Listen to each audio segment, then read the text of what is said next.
Welcome to the Growth Shift. I'm David Zylstra. Here's what I've learned after years in business.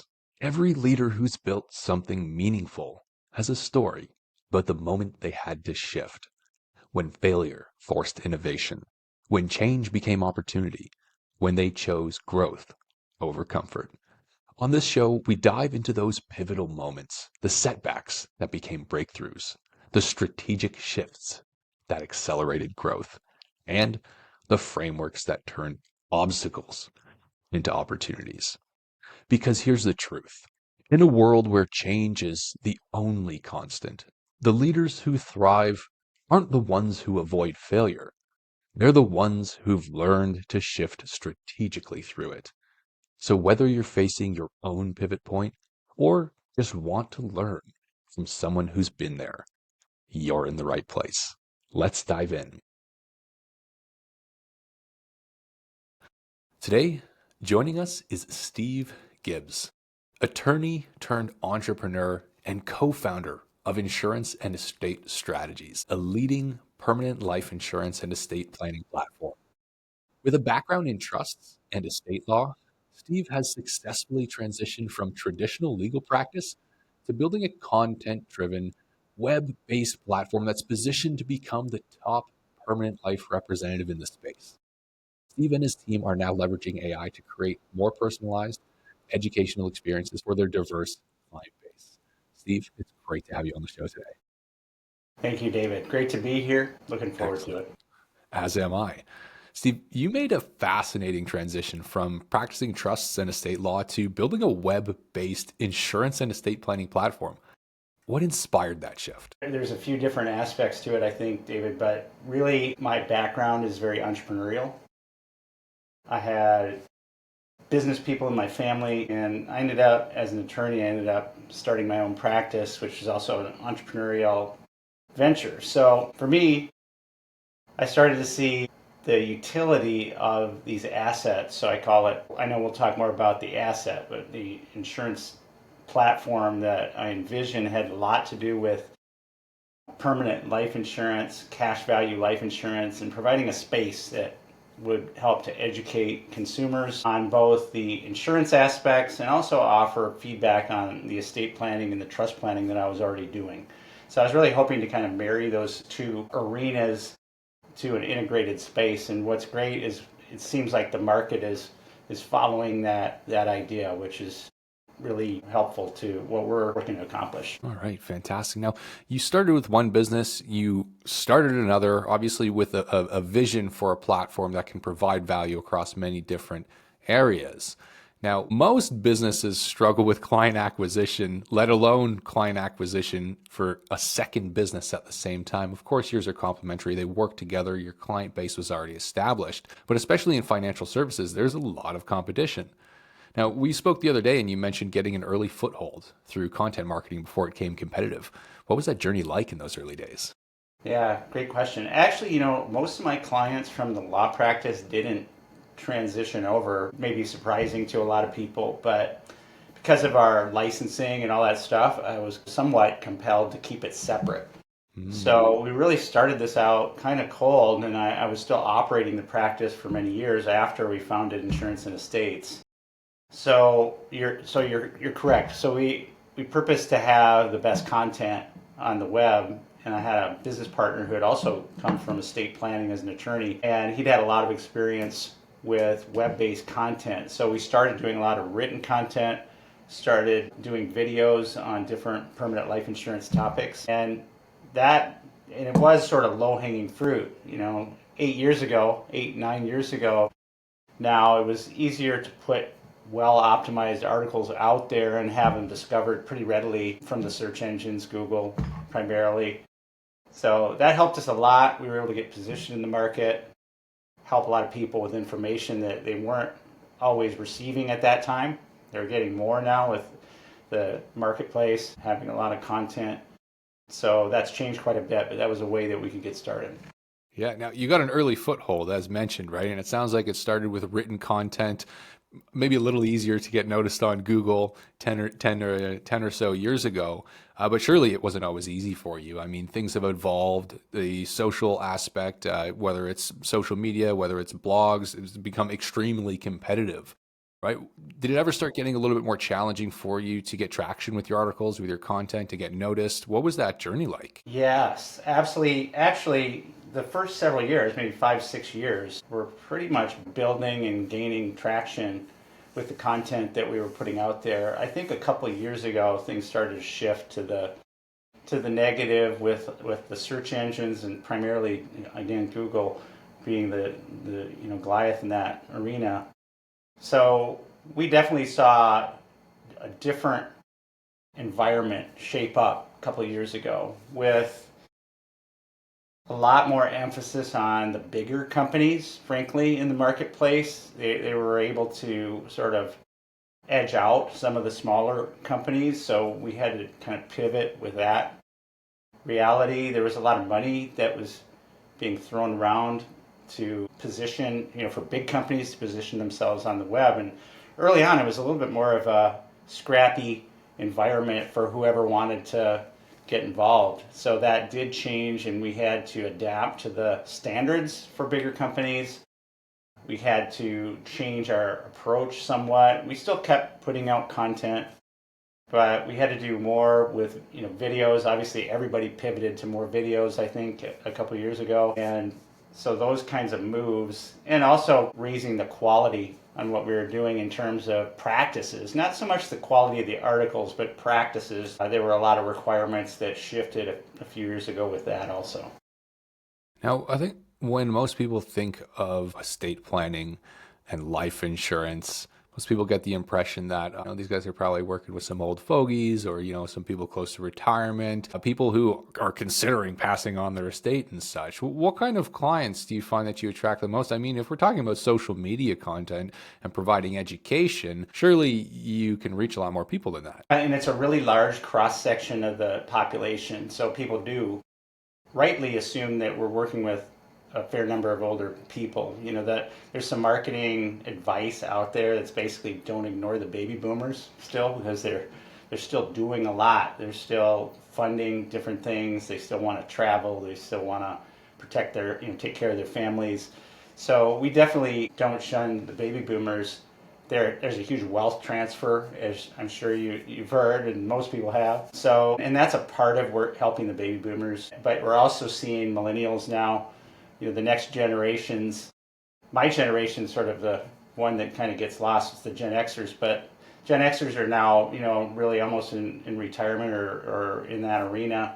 But you have the millennials that are having kids, and that's a pretty popular area for trust and estate planning. So, and not to mention, they're on the receiving end of a lot of the wealth transfer that's going on. So we definitely see a need to market to the millennials, and then the younger generations, they may be getting married. That's still kind of touch and go. We see some real successful younger, Gen Zers or whatever. Once in a while, I want to do some early planning, but mostly I think you're dealing with those large swaths of the population with the millennials and the baby boomers. So we're looking at an age range of maybe around 30 years old until probably pretty close to 70, right? So about a 40-year age range. Now, if we're looking at the market, that's huge, especially for marketing specifically. I mean, we're looking at social media, written content, but also video generated content as well. You're into, social media on its own is an industry of itself. Then you're also in estate planning and insurance, right? I mean, you're basically navigating two very competitive industries with a pretty wide range of clients.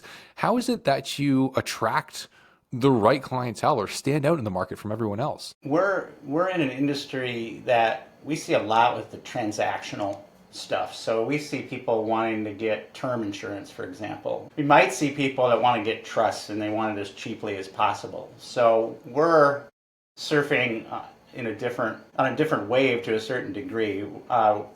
We're looking to help people that are interested in the unique aspects of permanent insurance, for example, and having they're oftentimes they're not talked about in mainstream. So that was one of the things, by the way, that drew me into the industry, was just being able to talk about these advantages. And you have things like contractual guaranteed tax-free growth, being able to leverage your cash account from your life insurance, which is a very well-known thing that pretty much a good portion of the population has either forgotten about or never been told about.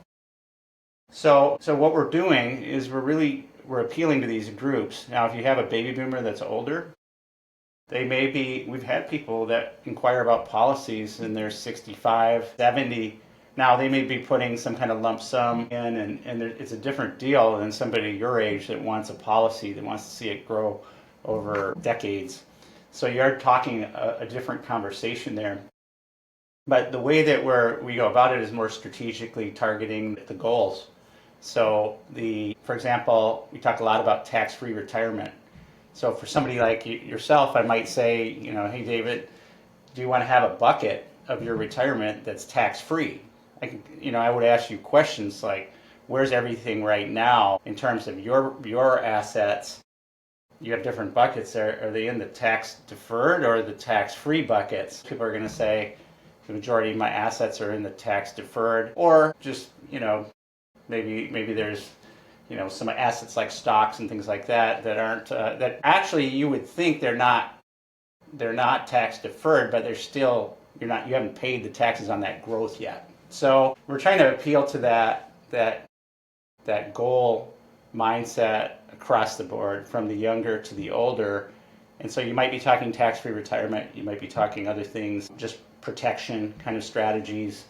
And so you might be talking about things that only older people are interested in, but then again, if somebody has young kids like yourself, actually I don't know if you have young kids, but somebody your age has young kids, then we're having a different conversation at that point. So it sounds like, although it's a pretty wide range of people that you help, I mean, it's coming down to the same thing, right? People are thinking about retirement. They're thinking about their future, whether they're closer to the retirement or further. Maybe there's a little bit more pain for people closer to the retirement, or more need that you can help with. And so although there might be quite a difference or range in people, I mean, it sounds like you're really just fundamentally boiling it down to a couple of needs or desires that you're helping with.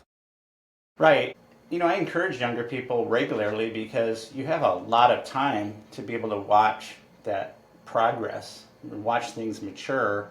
For somebody older, they may have more assets, so they may have more ability to just dump some funds into a certain thing, which lends itself to some different products and different strategies. But for somebody younger, you're talking about a long-term strategy that you can fit into an overall plan. So you have different ways that you can discuss that, depending on where you're at in life. Mm-hmm. Yeah, so we're thinking about targeted marketing at this point that is tailored towards specific goals. Not so much this is our avatar, or whatever you want to say. And a lot of people think avatars don't even work, but we're not really doing that. We're just looking at goals. And then of course, then you have a target for that specific goal. So if it's tax-free retirement, that's a broad swath, but if you have somebody that is retiring and they want guaranteed income, then that's a more specific age group we're going to talk to about that. Right. So, I mean, fundamentally, you're helping people solve the same problems, but it's in different ways, right? And for different reasons, let's say. And as I understand it, I mean, you've really been able to attract people mostly through the content that you put out, right? You have a huge inbound volume of leads coming to you.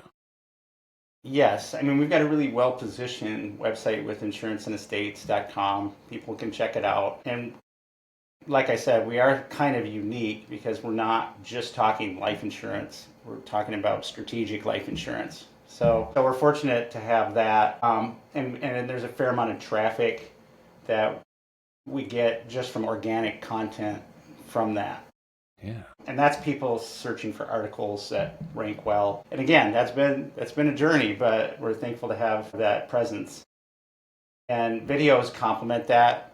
We have our YouTube channel is pretty steady. A lot of the YouTube channels in our industry aren't huge, but we've got a pretty steady following there on YouTube, and just continue to prioritize education and push that educational content, which is what people are looking for. Oh, absolutely. And I think all business owners now, they know they should be making social media content, and they understand, or at least most of them know, that a lot of it needs to be video heavy and informative, right? Just the engagement levels in people are quite a bit lower. Not too many people have the time or the attention span specifically to read an article, no matter how good it is. For yourself, where have you been seeing some of the biggest shifts or changes in how people consume financial education? It's a terrific question. I think it's attention span. It seems like in the last, I'll go with a full 8 years, that the attention span seems like it's dropped 75% of what it was. So we have long articles. We have a lot of information in them.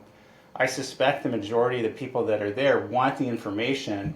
They're probably going to skim the article. So we've had to kind of adjust the presentation of a lot of our articles so that they're easy to follow and easy for people to grab bits of information out of there. And then if they want more on that specific topic, obviously they can find that. But I feel like it's more the attention. You have to grab it. I think we've had to change how we write over the years to make it even more simple and helping people to kind of enter in with simple concepts, and then they can get more information on that if they want it. Yeah, no, that's great. Attention span is everything and being able to capture it. Now, I won't ask you for much of your secret sauce, but I will ask you, what can you share? Because, a lot of people are out there doing gimmicks online or trying to think they have to do silly dances and all these different things when it Mm, comes to grabbing attention with social media content. What's the approach that you take that, if you could share it, that's been the most yeah. effective for you? Well, yeah, I think I can definitely share that our values, and this comes from my personal side. It comes from all the way back when I started in business as a trust attorney. I got into it so that I could educate people. I enjoyed that aspect of it. And as an attorney, I did a lot of that. So just training people about trust, which is really where the practice was at that time. That was about 15 years ago. And we did actually seminars. So, and people are still, once in a while, they're doing that. Still works with the baby boomers. There's still people doing live seminars on trust planning. So, but the reason I mention that is just because it goes back. And so we've always had a value, and even the partners that we work with, the marketing people, what I see in the industry is that the top people are actually focused on educating, not arm twisting a product or, pushing into a certain area, but offering training around something like tax-free retirement, where people don't know that this option exists, and just giving that. And then the sales side comes off of that, because if somebody wants to learn more, then you can have that conversation. Well, I really think, especially, there are gimmicks for sure. There's a lot of crazy stuff in our industry that the companies and the regulatory people and everything, scramble over. And so we try to avoid that by just presenting an educational approach, not endorsing a product in any education. You talk general concepts and offer that understanding, and then they can go from there if they want more I information. love that. Leading with authenticity and value. I mean, if you can put yourself in a position where you're offering your ideal audience or your avatar so much value that they need, that they're asking, man, what can I pay this guy for? Like, what can I pay these people for if they're giving this away for free? It's an incredible position to be in, right? It's a great way to get attention. People have problems. They want them solved. They're looking for others, businesses, to solve those problems for them. So by giving value, by educating and providing people with the advice, well, a little bit of it, and information they need up front, it's a great way to really draw people in. Now, so you have an incredible inbound pipeline that you've built based off of the educational and based off of the education that you share, the knowledge you put out there. I'm sure the referrals that come as a result as well. But not long ago, you mentioned some targeted outbound as well. What's the decision behind that? Is it part of your scaling? Are you finding the inbound slowing down with the competition in the market? What's the plan there?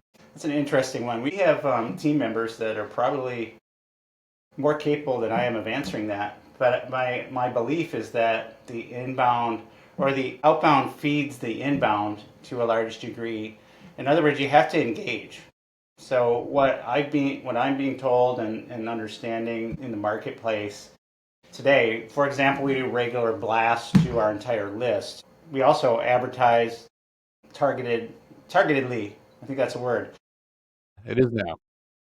for our agents and for specific campaigns, and that that feeds our list building, and it also is a way of pushing people continually to our site. So I think for somebody starting out, I feel like you'd have to come up with amazing content, and you would have to push. You'd have to be doing 100% outbound, obviously, until you had some clout, and then you can start to utilize that traffic that's coming. But and that kind of goes to our whole history too. We needed to in the early on years that we were, if you consider putting out content as sort of an outbound strategy, we were 100% outbound. We were just posting it right on Google or whatever. Mm. So we do both to keep that engagement going. We have to. I think everybody does. Yeah, yeah, it makes sense. You got to get your name out there, right? And you can get a certain amount of awareness, at the top of that funnel with referrals and with some content, but by paying into it a little bit as well, I mean, you're literally paying to put your name in front of people. So if you have the content presence to back that up when they visit your website, I mean, you're just directing people to exactly what you want them to see anyways, even if you're not asking them for their money. Right, which is a lot of it. That's the advantage of having a nicely positioned site. And again, I would speak to anybody on that. It's just that if your site's a great resource, then you can always be doing the campaigns and reaching out and pushing people back to it, and they get some value out of that. Absolutely. So, Steve, I mean, you started as a lawyer. You made a shift, right? You saw an area of opportunity to serve your clients more in better ways. It wasn't easy at first, but you found a great foothold with content, drawing people in by providing them with value. But the landscape changed. You kept up with it, right? You started making new types of content, putting out more information, more education. You're bolstering that by doing a little bit of outbound to keep what it is you're doing alive and, thriving.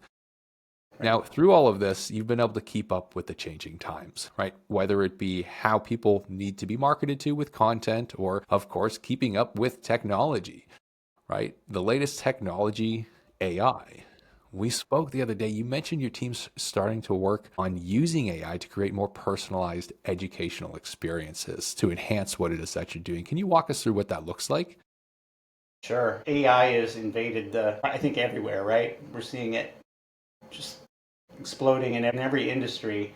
Certainly invaded the life insurance and planning areas. And so we're recognizing that AI, and there's probably many ways that we're using AI at this point.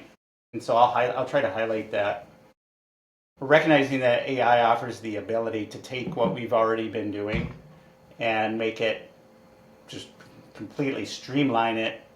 If it were a if it were a Model T before that, it could be a Ferrari probably.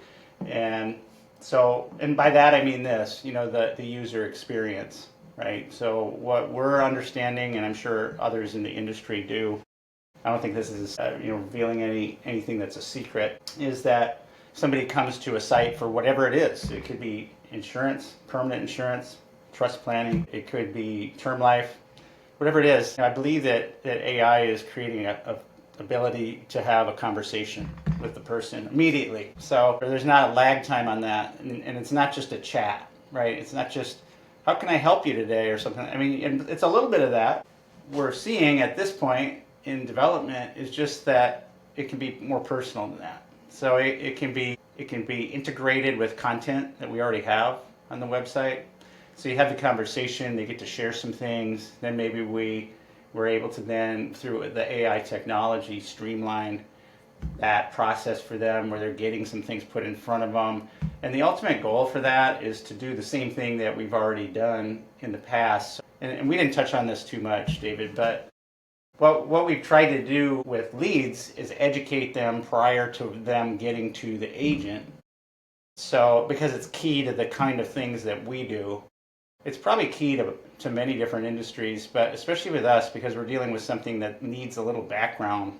They need to understand what the strategy is that they're interested in, and they can learn more about it before they talk to an expert, right? One of our experts. So we're trying to educate them through webinars, through videos, through articles, whichever way is attractive to them. We're trying to do that. So AI seems to be offering an ability for them to have the initial conversation immediately and to start tailoring that information more effectively toward what they're looking for. And so an So, enhanced user experience to provide people with access to what it is they're looking for at an expedited rate at any time of day. right. And we're all seeing it, right? We're seeing that we're using AI search engines now for our own. Why are we doing that? I can search, Google or Safari or whatever, or I can search, Grok or Claude or whatever. So, and what are we getting? I feel like the experience is better at this point with AI than it is. And it's also easier to build on. So, right? So you get some initial feedback, and then it'll ask you more questions, and that's really a model, I think, for what we're going to see with life insurance platforms. I'm sure not just ours. It'd be nice if just ours offered that, but I'm sure we'll see it in the industry as a whole, and have that ability for people to get what they're really looking for in real time and in a more efficient way than they're getting right now.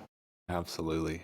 It's an incredible opportunity that's coming all of well, there are incredible opportunities coming our way. Steve, with all these things considered now, when we're looking at AI specifically and how much value it's going to bring to your business and to your clients as well, are there any specific problems or challenges that you're hoping AI will solve in terms of client interaction and maybe even lead qualification? That's really, yes. There's always we notice a team member, an agent who's experienced. All of our people are really experienced. So we don't have new people that are just figuring out the industry. So typically if they have a lead, they want that person a little bit invested, a little bit on board with some knowledge. They don't necessarily want to go cold. And so the challenge is always, how do you take that cold lead and warm them up to the degree that they're really educated, they're really interested. And of course, any agent would almost want them ready to sign up. I mean, well, they would want that actually. They would want that client ready to roll. And so I think that the challenge has been how to do that effectively, how to get them down the road a ways before they go to the agent. And we get feedback from our agents on that. We've had some help from some of our agents in terms of helping that along.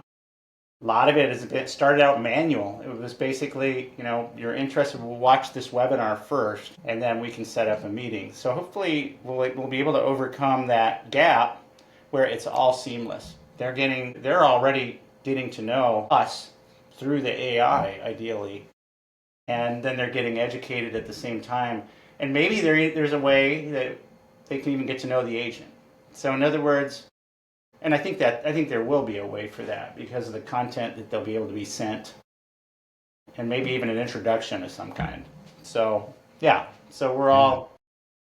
Well, Yeah. heck, there's even some cool things you can do with cloning your agents' voices and such. And even if you want to have personalized messages sent to them, it won't be the same. They won't necessarily get to know the agent. But hey, when they're on the phone, they'll be like, hey, there's that familiarity there, anyways. So, Steve, I mean, maybe we won't say you're an early adopter, right? You're definitely getting in early with AI, earlier than a lot of people, right? And you're an entrepreneur. Your business is growing. I don't think you have any plans at stopping, right? You're using AI after all. You're not being stagnant and waiting for things to pass. What's next? Where do you want to take business over the next 6 to 12 months, especially as you're starting to integrate more AI? Yeah, that's a good question. And you're an AI person too, I know, David. So you're giving me ideas as we're talking a little bit here, having the agent's voice. So that was a good one.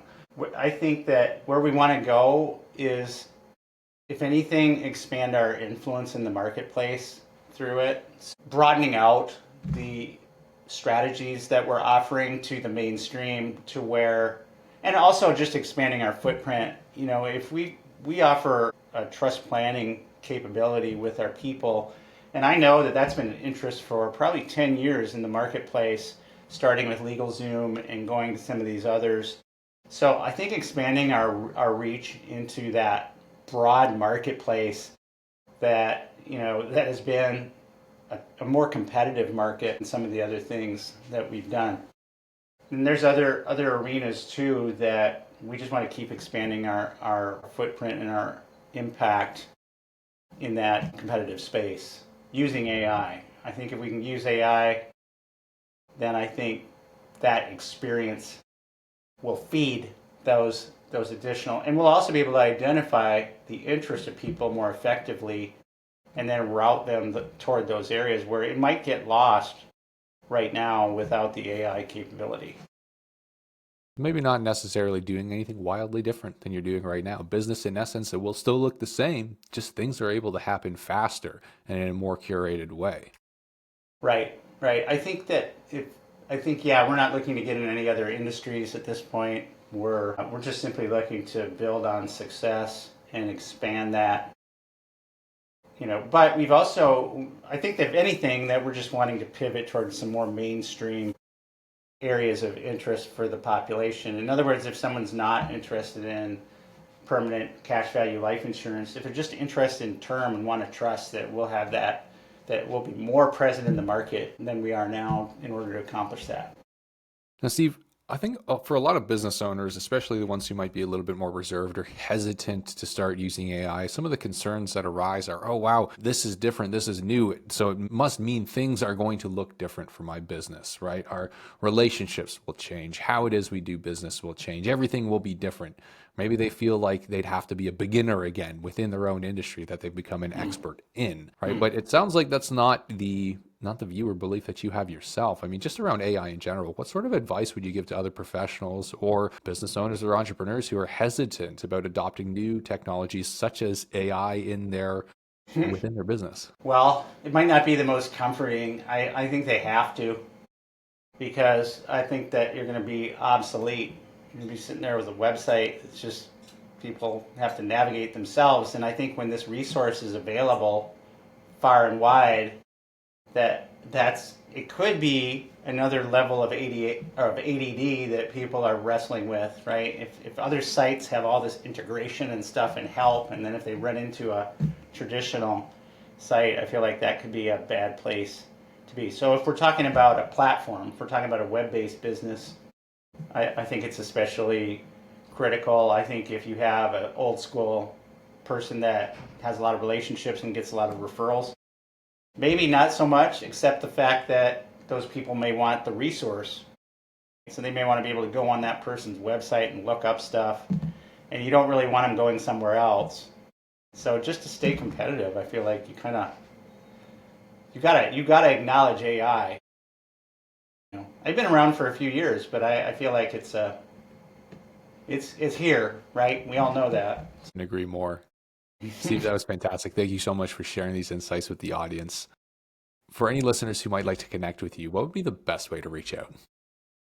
People that are watching can email me, just Steve at, and then our domain insurance and estates.com. I don't know if you have a link or anything there, David, but We'll add that link in for you. okay. And then if people want to just check out the site, they can go to the domain as well. But if people want, yeah, if they want to know more about getting help with anything, then they can email me and I can always route. Even though I'm not AI, I can route them to the right person within the company as well. And it'll be great to hear from people if people have a question. Fantastic. Steve, thank you so much for your time on the show today. David, I appreciate it. Thanks for the invite. To the listeners, thank you for tuning into the podcast. As always, I hope this episode has brought you valuable insight, knowledge, and inspiration. If it did, please would you show your support by liking this video and subscribing to the channel. Until next time, we're signing off. And that's a wrap on another episode of The Growth Shift. If this conversation sparked something for you, whether it's a new perspective on failure, a strategy you want to try, or just the reminder that every setback can become a setup for something bigger, hit that subscribe button and share this with someone who needs to hear it. Remember, the leaders who thrive aren't the ones who avoid change. They're the ones who shift strategically through it. If you're ready to build the systems that help you grow without the chaos, head over to valentix.io. We help businesses like yours scale smarter, not harder. I'm David Zylstra, and I'll see you in the next shift.